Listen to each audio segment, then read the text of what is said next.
मैंने custody papers भेजने की पहल नहीं की थी। कस्टडी पेपर्स किसने बनवाए थे? अरमान के नाम से, उसे बिना बताए मुझे कस्टडी पेपर्स मां ने दिए थे।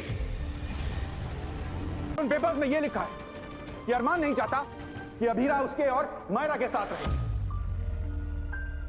और यह भी कि अरमान अभीरा से सारे रिश्ते नाते तोड़ता है। एक खुशियों से भरा घर जहां बच्चों के स्वागत की तैयारियां चल रही हैं, लेकिन इस खुशी के बीच छुपा है 8 साल पुराना एक ऐसा सच जो पूरे परिवार को तोड़ सकता है। जब सच सामने आएगा तो प्यार, भरोसा और रिश्तों की बुनियाद हिल जाएगी। क्या एक मां का फैसला सच में अपने बच्चों के लिए था या सिर्फ कंट्रोल और डर का नतीजा?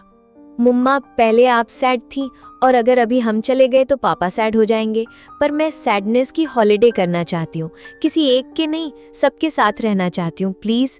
पधरोश, चलो ना प्लीज। मनीषा, तालिया, जल्दी घर चलो, बच्चों के स्वागत की तैयारियां करनी है, चलो चलो चलो। नहीं नहीं जेठानी सा, मुझे। चलिए जेठानी साहब प्लीज, आपकी हेल्थ अभी ठीक नहीं है, आप ड्राइव नहीं कर सकती। हाँ तो आप मेरा बहुत मन देख रही हो, गाड़ी चला लेंगे, लेकिन हमारा कहीं जाने का मन नहीं है, इसलिए गाड़ी तो मैं ही चलाऊंगा। मुम्मा, आप पापा के साथ आगे वाली सीट पर बैठ जाओ। आगे वाली सीट पर बहुत धूप है, मैं पीछे बैठ जाता हूँ। मैं दूसरी तरफ से बैठ जाती हूँ, मैं मुम्मा के साथ पीछे बैठूंगी। मतलब मुझे फ्रंट सीट पर बैठना पड़ेगा, मतलब मुझे फ्रंट सीट पर बैठने का सौभाग्य मिलेगा। धन्यवाद करण जी। कोई मुझसे पूछता है बेटा आपको स्वीट पसंद है, मैं कहती हूँ अंकल मुझे सीट पसंद है। वाह कितनी अच्छी सीट है, मुझे तो रात को भी स्वीट ड्रीम्स नहीं सीट ड्रीम्स आते हैं। सीट होके मिस यूनिवर्स है, मैं आपको सीट लगती हूँ। बस बस बेटा बहुत ज्यादा हो रहा है, अब चलो। अब इतनी देर क्यों लग रही है, बच्चे आते ही होंगे, कोई आरती की थाली लाओ। रिपोर्टिंग मामी सा, थैंक यू। अभिर और मुक्ति के रूम का वॉश बेसिन लीक कर रहा था, मैंने प्लम्बर को बोल दिया है, ठीक करा दिया है।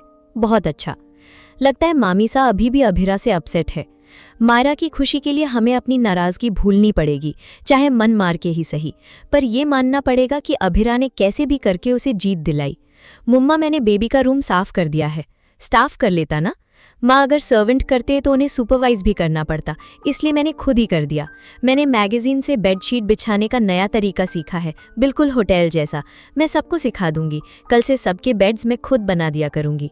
तानिया दी, मैं आपकी हेल्प करती हूँ। अगर तूने इस बात पे इसको लवर वाले लुक्स दिए ना तो तू मुझसे पिटेगा।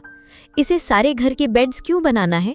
हमारे घर की लड़कियों ने इतनी बड़ी क्रांति की, तब जाके उन्हें जॉब करने की परमिशन मिली, और ये जॉब नहीं करना चाहती।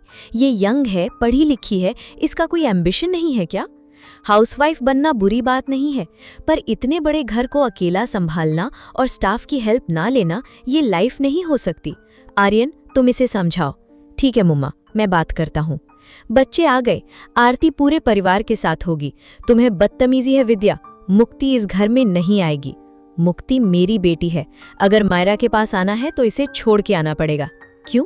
क्योंकि अगर ये आई तो पुरानी गलतियां फिर दोहराई जाएंगी। मायरू इतने दिन बाद रिमांड होम से आई है, खुश है अपनी माँ के साथ, सबके चेहरे पे मुस्कान है। आप क्यों पुरानी बातें छेड़ रहे हैं? पर अगर पुरानी बातें नहीं छेड़ी गई तो जख्म फिर उभर आएंगे। ये मुक्ति अभिरा की आंखों में पड़ जाती है, इसी के चक्कर में अभिरा ने अपनी बेटी को छोड़ दिया था। केयरफुल माँ, मुक्ति अभिरा की बेटी है। सच सामने आता है कि कस्टडी पेपर्स का सच कुछ और था।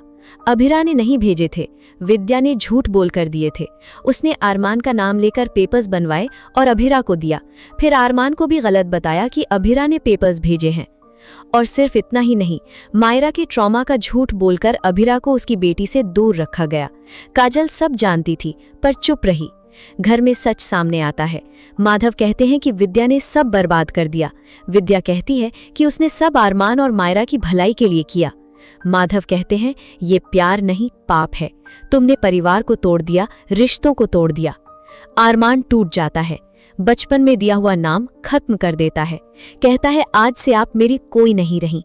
विद्या अभिरा को दोष देती है, पर अरमान कहता है अभिरा तक पहुंचने के लिए आपको मुझसे होकर गुजरना पड़ेगा। 8 साल पहले जो गलती हुई थी अब उसे सुधारने का वक्त आ गया है। और आखिर में वो कहते हैं प्लीज हमारी जिंदगी से चले जाइए। सच सामने आते ही रिश्तों के चेहरे बदल जाते हैं। अरमान अपनी ही माँ से रिश्ता तोड़ देता है और घर की दहलीज पर खड़ी है एक टूटी हुई माँ और एक बिखरा चुका परिवार। अब सवाल ये है कि क्या ये सच उन्हें फिर से जोड़ पाएगा या हमेशा के लिए सब कुछ खत्म हो चुका है।